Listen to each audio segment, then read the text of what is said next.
Well, words started making me, I had to stop giving a fuck about people. That was the biggest thing. I had to stop caring what people thought about me. I realized that everybody's fucked up. That's the one thing I realized. I walked around and I put these people on a fucking pedestal. Everybody was better than me.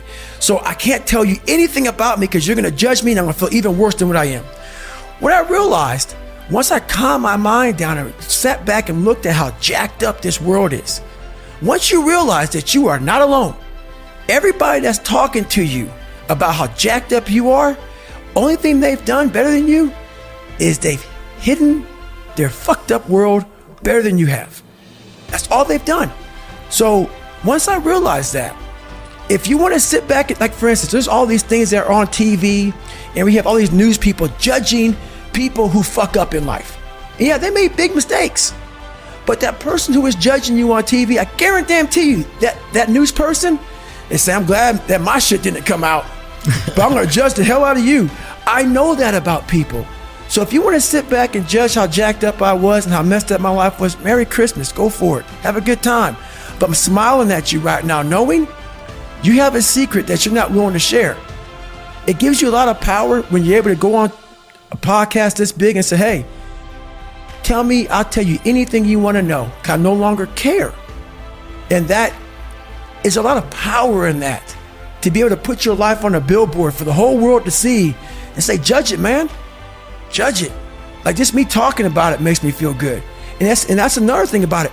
When you are willing to talk about how jacked up you are, the strength, that big rock that you carry, it just starts to come off you. It just starts to come off. That's why I do it so often. I'm like, hey man, I'll tell you anything you want to know. I'm tired of being afraid. I'm tired of not telling you shit. I'm tired of lying about how good I'm not. So in the first 100-mile race I did, I wasn't prepared for it. And I won't go deep into the story, but I detail it well in the book. Basically, I ran 101 miles in 19 hours and 6 minutes unprepared. Shit on myself, pissed blood down my leg, had 30 miles to go. Horrible, worst pain in my entire life. In that 19 hours and 6 minutes, and that's all it was, I lived 100 years. I was able to pack 100 years in 19 hours and 6 minutes. All the emotions, the highs, the lows, the trauma, the failure, the success, the victories, everything you can put in a life, I put it in 19 hours and 6 minutes. And the beauty that comes out the other side of that, what happens in that time frame when you're at mile 70 and you're all fucked up and your body is destroyed and you have 31 miles to go, and you're now have 31 miles to go, you're in the worst shape of your life with 31 miles to go. It's in that 31 miles that I was able to crack open another part of the human mind, a part that very few people are able to examine. Because why? They're not willing to go there. Like back to the rock. I guarantee you, when he was climbing that thing and he had ropes on, he was thinking, shit, man, I can only imagine this is gonna be with no ropes at all. Making some of these moves that I'm falling with ropes. The motivation when people are losing, all these people who come out here and talk about how great they are, and I see it all the time, it makes me sick, man. Get real with yourself. People cannot relate to you, man. You are unfucking relatable when you come out here and say, hey man, I'm the baddest motherfucker to ever live. Okay, great. Well, what am I gonna learn from you? You learn from people who are willing to tell you, this is where I started from. This is how much I fell on my fucking ass. This is how bad I used to really be. I still have those moments, because why? You're human. We're all jacked up, man. We're all jacked up.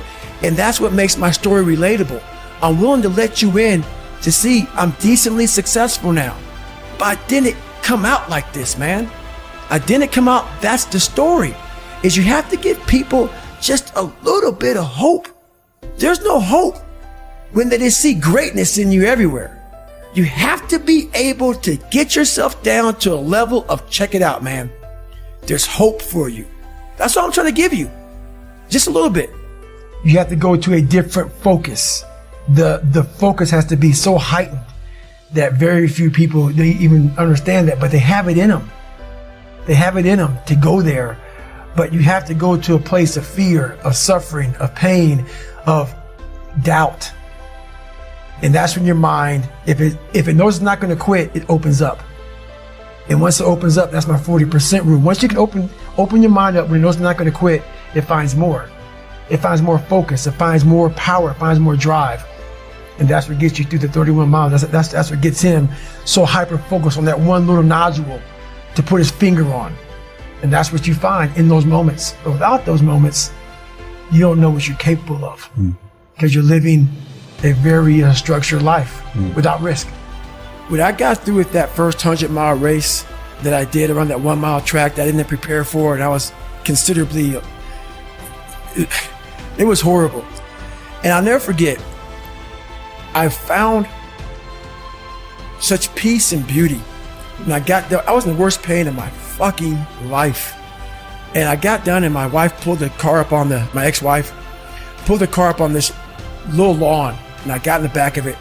And I got up the stairs. I'm not gonna go through the whole story, but I remember laying in the tub, and she put the shower on me, and I ran 101 miles in like 19 hours, and I was like peeing dirt out of me. And I'm sitting there, and I'm jackhammering, and my body is just the most broken it's ever been, even to this day. And this feeling came over me. Call it crazy if you want, but very few people, I guarantee, have ever felt this before, to push themselves so far outside of what they thought was even possible, even for me. I laid in that tub and I didn't want it to go away. I had drained myself of every bit of strength, energy I had. And it was the best feeling I had in my life. All that pain, it was confirmation. It was confirmation that I had gone through a crucible and I had figured out another level of David Goggins, a level that I thought was humanly impossible for anybody to do. When I was at mile 70 and shit and pissed all over myself and I had 30 more miles to go and I was damn near dead, and I was able to go 31 more miles. In that process of the next 31 more miles, I found out more about myself in that 31 miles than I ever have in my entire life. The conversations, the mental blocks, the roadblocks, everything horrible. It was just feeding at me like light speed. Get the fuck out of here, man. But I was able to figure out different tactics. And when I finally got done with that and I laid in that tub and it was over, the feeling of, my God, man, you just really discovered a whole new world, a whole new part of the brain that I guarantee very few people have. So it's a feeling I can't even describe. If I was born with a silver spoon and everything was given to me and life came easy, but knowing where I came from and where I'm at now, just because I was able to crack open a few more doors, that's what's disappointing for me, for other people. So it's not that I want to live there. I know I can go there. And once again, I know other people can go there.